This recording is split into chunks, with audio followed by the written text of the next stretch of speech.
up, YouTube? Today we're gonna go over the Gauntlet event that just got pretty much released in terms of what the actual things are or what the mods are, and we're gonna go over the top 4 builds I think can actually clear the Gauntlet. We're gonna go over the Gauntlet mods, Gauntlet prizes, pretty much everything you need to know about this event and what I'll probably personally be playing. So look, destroy new endgame bosses. You might think that's gonna be crazy, but the new endgame bosses, as you will see from this prizing format, are not really the highlights of this event. So this is the new logo. I wonder if you actually get a trophy while doing this. I think you actually do, but very cool graphic. And it's called a Searing Worlds Gauntlet, right? So they actually ended up getting some new sponsors. And that is always very cool to see. So look at this. I think the winner of the Gauntlet gets a 10-year supply of Red Bull. Not really sure about that. But ViewSonic, maybe you'll get like 10 monitors. Hyundai, maybe you'll get the new car they have, right? But pretty cool to see that the Gauntlet's growing in terms of the sponsors. And yeah, so let's get straight into it. And this will be the top 4 builds I think can actually clear the Gauntlet. So right away, you guys might be thinking, oh, it's just another Gauntlet. The last one was pretty much a snooze fest, right? People cleared it in, I think, 3 days or so.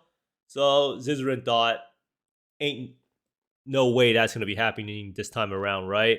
So after the mods got released, I think some people said that, oh, this is going to be a Resident Sleeper Gauntlet in the Reddit comments, and that Lighty will probably clear it in 3 days. And Zizzer replied in the post saying Lighty said he doesn't think anyone can finish this one, right? So that's how you know that this will be the hardest gauntlet ever. So what exactly are the gauntlet mods? We have 100% unique monster life. Last gauntlet, it was actually 80%, 70% monster AoE, so this is the same thing, 40% haste. Now, this one is pretty dangerous in my opinion. 20% haste already feels really bad.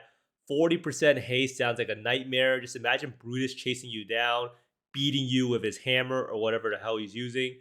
But 40%, this could be a nightmare in the early acts, right? 100% monster damage. I'm not really sure what it was last gauntlet. I think it was 20% monster damage. I'm pretty sure. But either way, 100% monster damage is absolutely insanity. You will pretty much be taking double damage compared to last time. So if you see your life pool go down to 50% HP in your practice run, you're dead, right? And this is way worse than Physics Extra Ellie late game. Because Physics Extra Ellie, you can mitigate it with elemental resistances. And like, it's just nowhere near the same, right? And it also doesn't apply to a lot of spells. So the monster damage will apply to all degens, it will apply to all spells, it will apply to all hits, it will apply to everything, right? So this gauntlet is going to be the hardest ever by far. And this time around, it is 2 monster projectiles instead of 4, so I guess that's a little bit better. But basically, 20% haste and 80% monster damage and 20% more unique monster life on top will make this gauntlet an absolute nightmare for anyone new who just wants to try it out. If you want to try it out, I would set your expectations pretty low. You might be in Act 1 or Act 2, and that's just telling the truth, right? I'm not really sure why they went this direction, because they did say they wanted to make it a little bit more casual friendly and a little more unfriendly for racers, but I think with this mod right here alone, it's going to make it virtually impossible for a lot of players who just want to try it out for fun. But there are the prizes, right? So maybe the prizes can incentivize you to try it. So they have random draw for reaching certain levels. So level 50, they have a random draw for 5 $20 Steam gift cards. Level 60, a keyboard, a yada, yada, yada. So the big prize now is $2,000 cash prize. So instead of the computer, you get this now. And this is actually kind of the one thing that kind of is annoying. Level 50, random draw 1,300 mystery boxes. I think last time around, they gave a free mystery box for level 50. I think Ziz did reply in the Reddit thread saying that something along the lines that ZG didn't want to give out the mystery boxes anymore, guaranteed. Kind of weird, because I do think that it's just a mystery box, right? It's pretty much free for them, and it would incentivize a lot of people to play. Although there's also the thing that you're forcing people to play to get a mystery box, and they might burn out on the game even faster, right? And we don't want to have too much burnout. But basically, you can get all of these cool microtransactions. Last time I played the Gauntlet, I think I ended up getting 10 or 15 microtransactions. Kind of crazy. And this is the prize structure. You have bounties, and it's matched by the Shopify or whatever. And then the number 1 overall gets 12% bonus in addition to the 8%, and then number 1 of the class gets 8%, right? And number 2 overall gets 4% bonus. So now you must be wondering, this is pretty easy. How do I actually win the gauntlet? And you just need to get 153 points, and it's easy win. So main thing of note is that they got rid of Delve, so Delve no longer gives free points. And everything else is pretty much along the same. And they did add in Exarch, which is 4 points, must not be quest version, and Eater of Worlds, which is 3 points, right? So what this tells you is that the new endgame bosses they added to the game are really weak if they only give that amount of points, right? You would expect that this super endgame boss would give a lot more points. But basically, these bosses only give 4 and 3 points. The main thing now that actually is huge is the Feared. The Feared actually gives 10 points. I personally would never do the Elder Slayers with the Twisted available because the Elder Slayers is pretty rippy overall, and they both give like 4 points. But the whole reason why this gauntlet might become unclearable is because of the Feared. The Feared with 100% monster damage, 40% haste is no joke, right? So 10 points right there. Not really sure. I do think that someone will clear it, in my opinion, because you'll see why by seeing this next build. So these are the top 4 builds I do think that will clear the gauntlet or has a huge chance of doing so. And I will probably post a little bit of a guide or a walkthrough of the builds shortly after in the coming videos. Let me know which build you want to see. I probably will be playing this one because I really like Lightning Strike. Just a Lightning Strike lover. And it's Lightning Strike Champion, the tankiest build in the game. So the way that this build works is it utilizes Perseverance and it scales your armor and evasion to 100k. So the way Perseverance works is it gives you like percent attack damage per amount of armor and evasion you have. So let's go see this build real fast, right? So Lightning Strike Champion is absolutely crazy, and it has so much layered defenses that I actually do think that this build has the potential to clear it all, especially even with mods this dangerous, and it does require a little bit of farming, but if you see this, well, some people have actually played it before. So basically, Perseverance gives you Onslaught while fortified, which does help counteract a lot of the, what's it called, that 40% haste. And you get 1% attack damage per 200 of the lowest of armor and evasion rating. So since you have 85k or 100k evasion and armor, you get an insane amount of attack damage. So this is pretty much like an attribute stacker, except you're stacking evasion and armor, which happens to be a really good thing.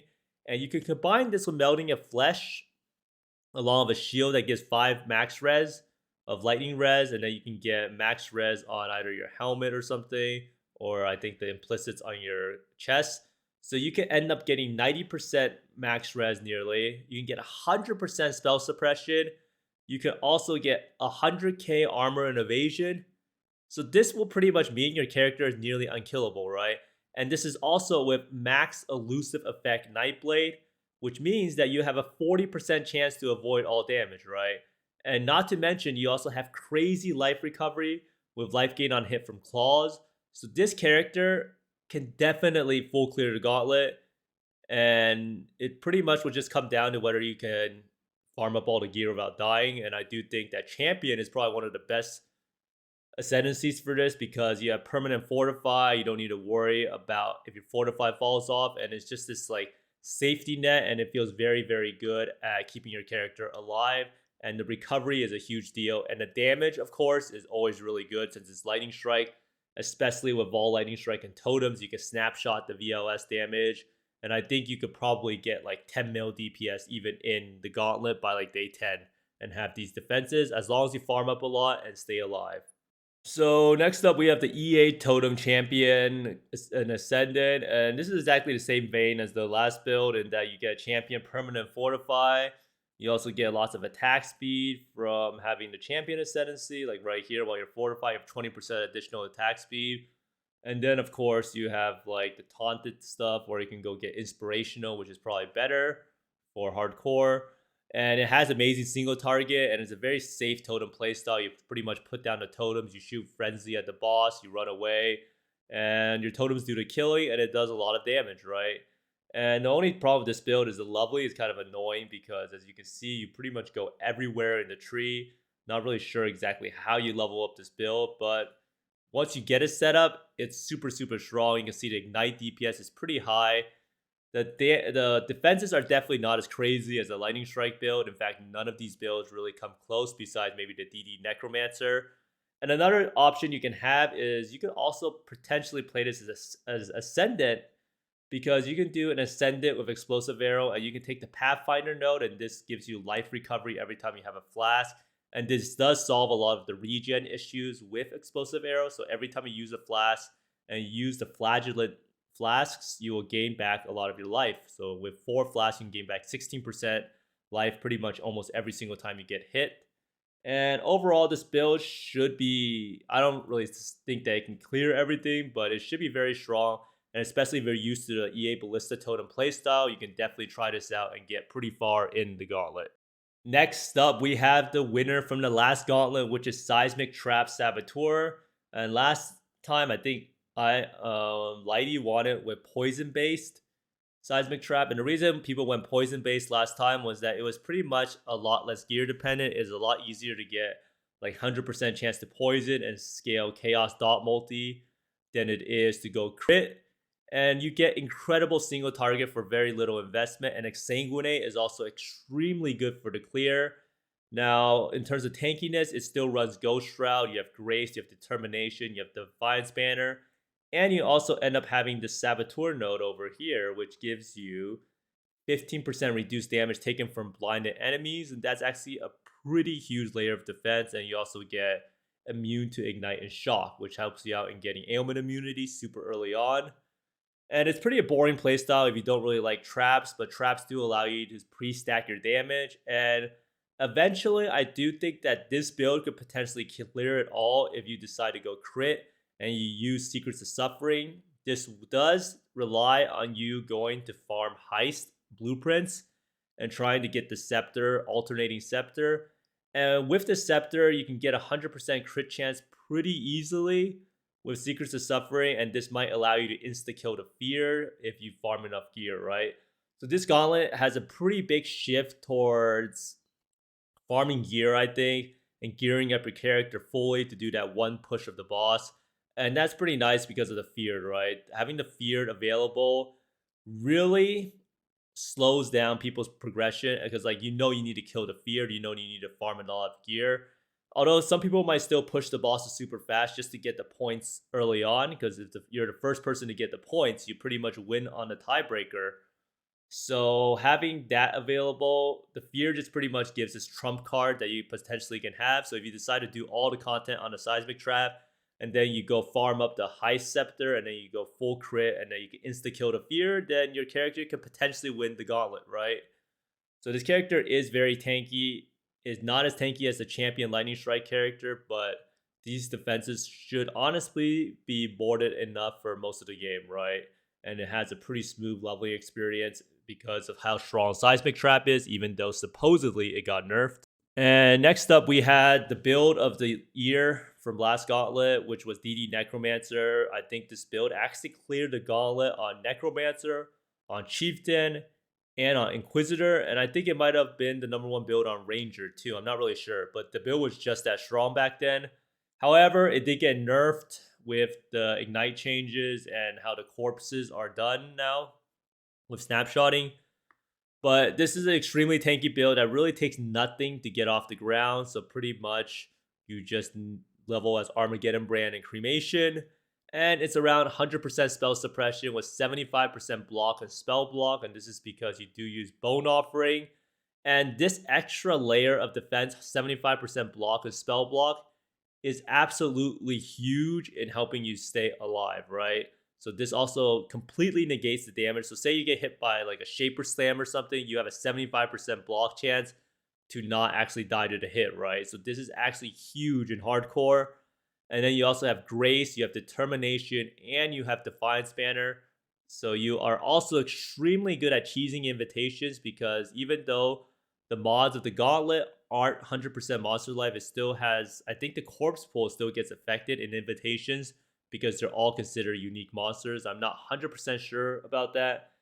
And you also have easy access to Leety Shade if you do decide to go down this way for like the spell suppression and stuff like that. And these damage over time multi, and this will allow you to take less dot damage. I think the Lightning Strike champion can also go over here because the claw nodes are actually pretty close by. So this build would probably have the fastest clear, in my opinion, for the Gauntlet outside of the Fear. Now, whether you can do the Fear or not will probably come down a lot to the spawn order of the bosses. Although DD is extremely good in Invitation, so I do think it has a chance. Not 100% sure, as I really haven't played this build all the way through to endgame. But definitely, I do think that this is one of the best builds, and the extra layered defenses of the block and spell block will probably push it over the top for me in terms of being one of the tankiest builds. So lastly, what can we actually conclude from all of this after looking through it is that 100% monster damage is insane, right? If you want to check out what 100% monster damage is like, just go do a Poorjoys. Poorjoys is around 140% monster damage, and it hurts, right? Everything hurts at 100% monster damage. And Fear not being added to like the rewards or part of the Gauntlet changes the whole dynamic of the race. I do think that it still matters to go for all of the boss kills before the Feared because you want to reach those points first. But Feared pretty much allows someone who is willing to farm for all 10 days and to get perfect gear to potentially win at the last second because they have the best overall character and are capable of doing the Feared. And in terms of the tankiest character you could possibly play, it is definitely going to be Lightning Strike Champion with 90% all res, 100k armor, 100k evasion, 100% spell suppression, along with max elusive effect and some block, right? And this is going to be the build that has the best chance to clear everything. And in addition, it also has insane life recovery with claw life gain on hit. And one last thing is that 40% onslaught could be pretty nasty. Like 40% haste is no joke. If you ever have anything chasing you with like haste auras, just imagine that the full time. I do think that you will need to take the leveling a lot more slowly than before, or you might just end up pretty much dying, right? But one last thing is that you can't really practice these mods, so you'll just have to do it live, as they say. You need to do it live. No practice. You can't really experience what 100% monster damage, 40% onslaught is going to feel like. So who knows? You might just load it up and instantly die, or you'll be like me and die 100 times and then win the Gauntlet. Or more likely than not, waste 10 days of my life. But thanks for watching, everyone. I hope you find more Mirrors, Exalts, Mage Bloods. Oh yeah, Mage Blood would be pretty handy in this event. Than me, and see you next time. Bye.